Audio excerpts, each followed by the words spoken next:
número. Então, esse exemplo que a gente deu, ele estava em um hospital que só tinha um leito, né, que só estava com um paciente internado em um determinado mês. Isso é para mostrar a vocês a importância de mudar as regras para que a gente tenha dados reais, concretos e verdadeiros. Hoje, quando nós puxamos no Tabuin o número de internações, nós temos um número muito maior do que as internações de fato que aconteceram.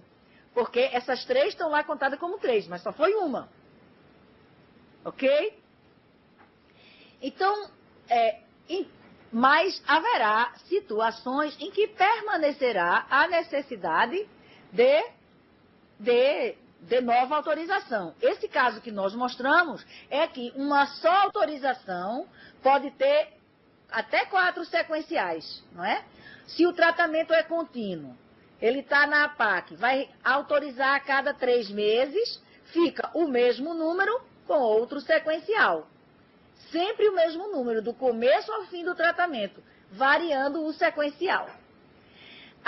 No caso da internação, quando a gente dizia assim, no manual, mudança de clínica e reoperação, fecha a IH e abre outra. Agora não.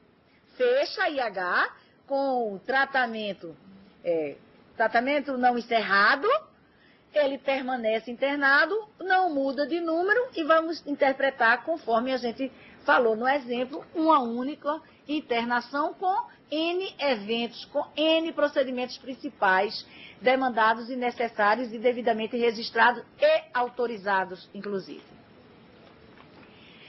Porém, haverá os casos em que é outro número mesmo. O paciente abandonou o tratamento, volta depois, é outro número de autorização. É o mesmo paciente, também com tratamento diferente. Se ele faz diálise, ele tem um número. Mas se ele entra na oncologia, que Deus o livre, ele vai ter outro número, porque são tratamentos distintos. Aí sim, número de autorização distintas. Se ele afastou-se do tratamento, como está situado aí, a retomada de tratamento, também será, ele abandonou, voltou, vai recomeçar o tratamento, vai ser interpretado como outro tratamento que é iniciado novamente. No caso das internações, toda reinternação para tratamento clínico da mesma patologia, como hoje, é outra internação, é outro número. Nova internação em período distinto, ou seja, ele saiu e entrou novamente, é outra internação. Aí sim é outro número. Ok? Com relação aos procedimentos de valor zerado, o que é que muda? Hoje nós só podemos informar 5 em cada IH. E esses 5, na realidade, é uma limitação que estava presa ao número de linhas do papel quando se criou a internação. E que não faz nenhum sentido, né? Nós temos recursos tecnológicos para dar conta de não limitar em 5. Então, não haverá mais o limite de 5.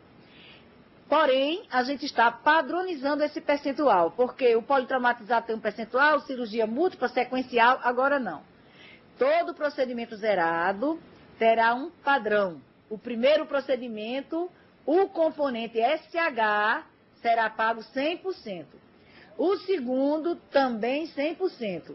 Já o terceiro e quarto, vai cair o valor do SH. Por quê? Porque os procedimentos estão acontecendo na mesma sala, a taxa de sala, com o mesmo pessoal de apoio. Então, usando os mesmos recursos, então não tem sentido se pagar pela mesma coisa 5, 6, 10 vezes. Então, eu vou pagando cada vez menos o SH, que já é a regra de hoje, essa regra não é nova. De novo, é que a gente padronizou nos mesmos percentuais para qualquer procedimento zerado. E, de novo, é que do quinto, eu encerrava a IH, abria outra, botava o procedimento seguinte e ganhava 100% no procedimento que já estava pago, né? O SH já estava pago na anterior. Então, eu vou poder informar mais de 5 e a partir do quinto, o valor do SH ficará restrito a 50%. Nós falamos aqui de percentual de SH, porque a regra do SP de rateio permanece à mesma de hoje.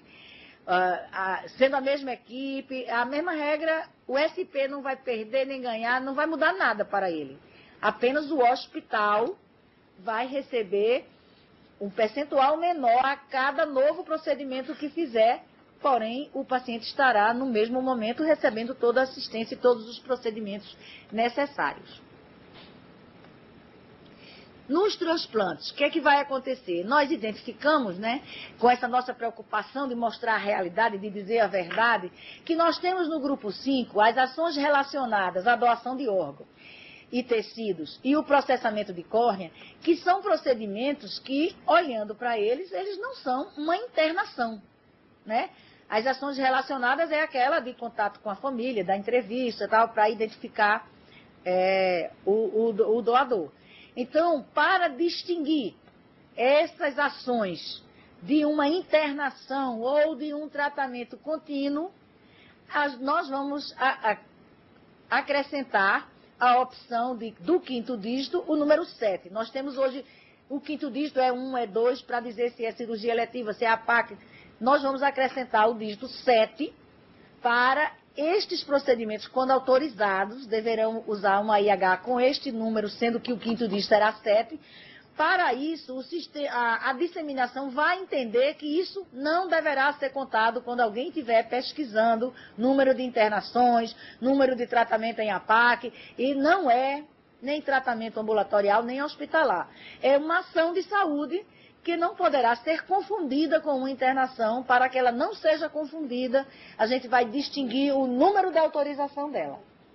É porque ele está morto, a amiga está lembrando que é uma pessoa que de fato está morta, né? Ela não está mais internada nos moldes dos demais.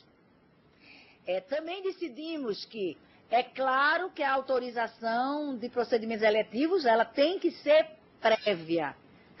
Quem quer controlar, não é? Tem que ter, para ter o controle do que vai acontecer e do que ele vai ter que pagar a conta do fim do mês, ele tem que autorizar previamente, saber o que está autorizando, quanto aquilo vai valer, para ter uma ideia do tamanho da conta que ele vai ter que pagar no final do mês.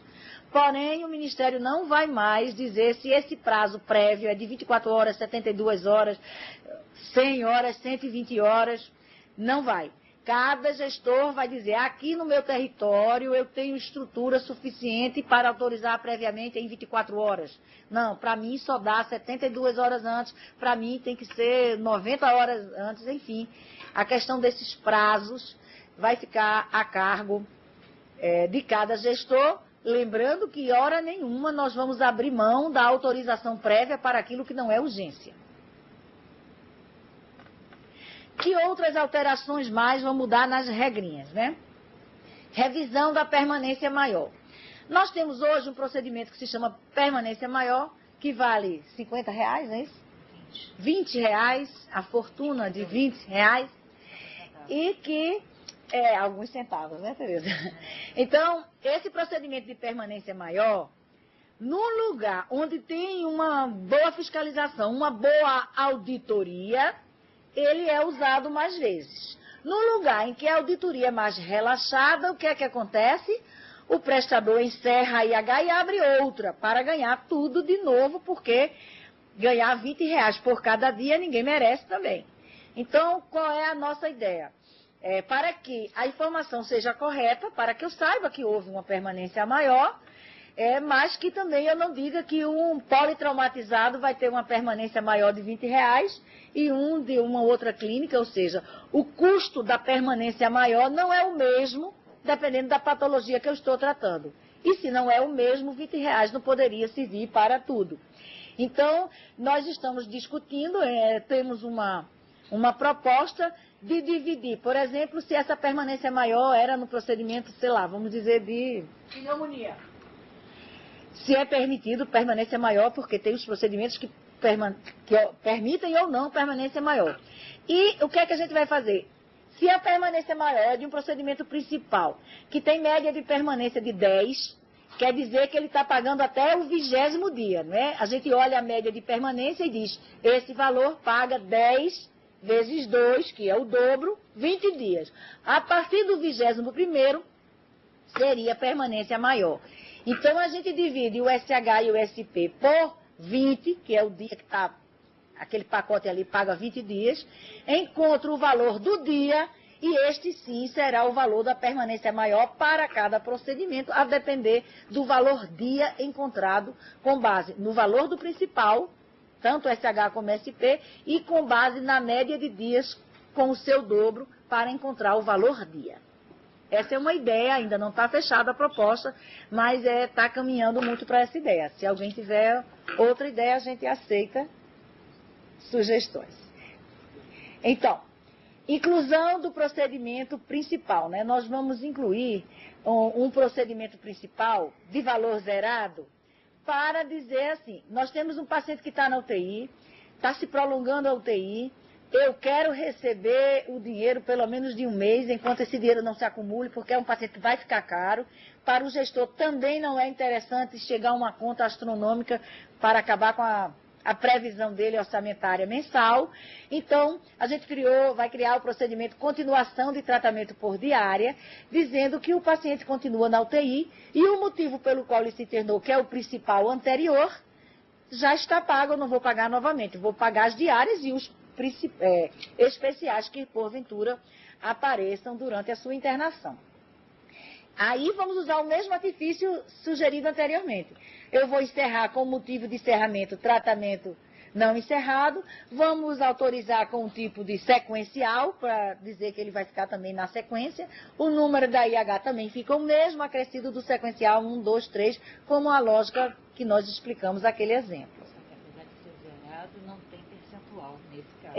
Este procedimento, a Tereza está lembrando, ele vai ser um procedimento zerado, mas aqueles percentuais de que a gente falou do SH, ele só se refere aos zerados de hoje, aquele poli, cirurgia múltipla, sequenciais, só para esses que já existem hoje.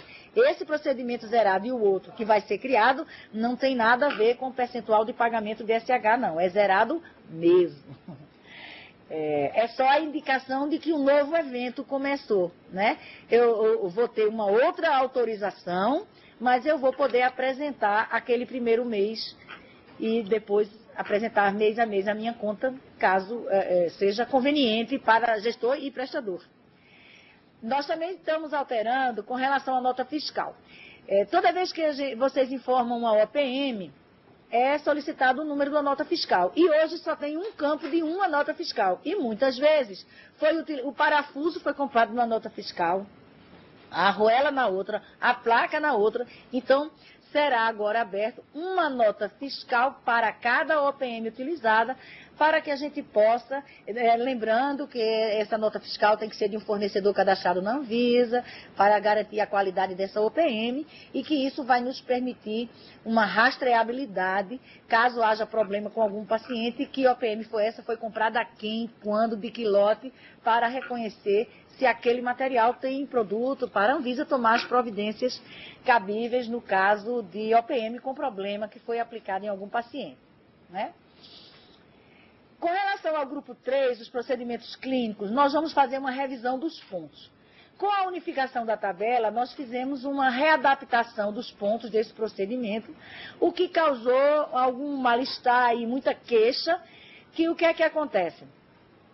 Como os pontos do procedimento clínico, ele é diferente dos pontos da consulta, o primeiro profissional que interna o paciente, a primeira consulta que é lançada, ele leva mais dinheiro, porque ele leva os pontos todos que estão no principal, que pode ser 200, 300 ou 400.